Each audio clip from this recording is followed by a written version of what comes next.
You see.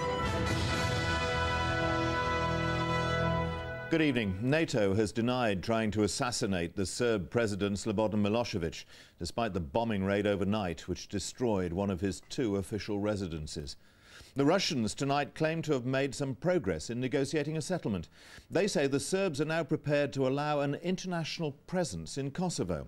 As yet, there's little detail, and what there is falls far short of NATO's demands. But President Clinton has said, if true, it represents a step forward.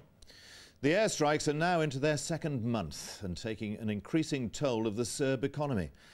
John Simpson is in Belgrade. His movements are controlled, and this report has been seen but not changed by the Serb censors.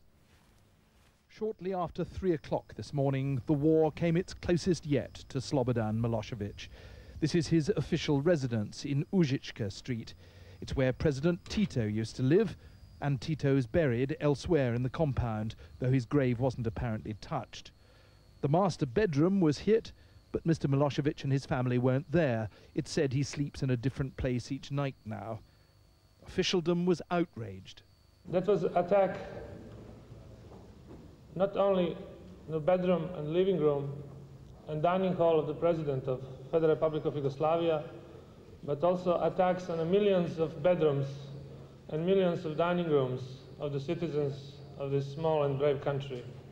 When Viktor Chernomyrdin, once Russia's premier and now its peace negotiator, arrived today, it was at the other official residence, the White Palace, so far untouched.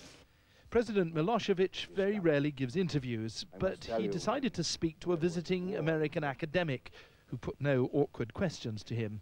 The interview was broadcast on a local television station in Texas. Your bombing destroyed first United Nations, destroyed the truth.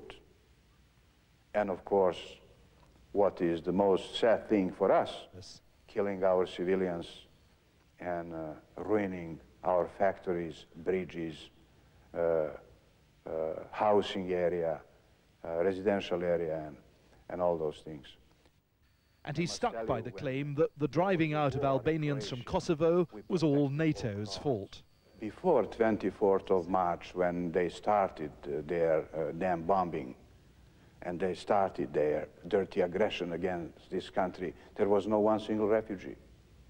When they started bombing, refugees appears, of course, as a result of bombing, and everybody knows it. There's no doubt about the damage that a month of bombing has done to Yugoslavia. Some people are saying it's reduced the country to the level it was at in 1945. 500 people are said to have been killed, though the government consistently fails to produce detailed figures. As for the cost of the damage, it is clearly immense.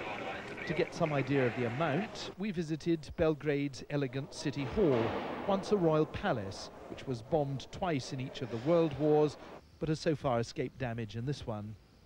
It's controlled not by President Milosevic, but by his former political enemies, now in uneasy coalition with him. Milan Božić is the mayor. Like everyone in his party, he puts a little distance between himself and President Milosevic. The damage is something between 20 and 40 billion of dollars. Of course, it strongly depends on how do you evaluate it. But the government isn't saying these things, is it? Why not? There is a fear that the public will react badly to such information. We here in Belgrade, we don't believe so. Quite the opposite.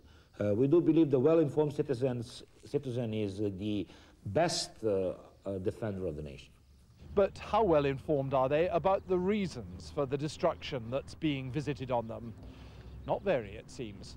NATO insists that ordinary Serbs aren't its targets, and yet it's taken an entire month to start hitting at the interests of President Milosevic himself, like the party offices in the building behind me, for instance.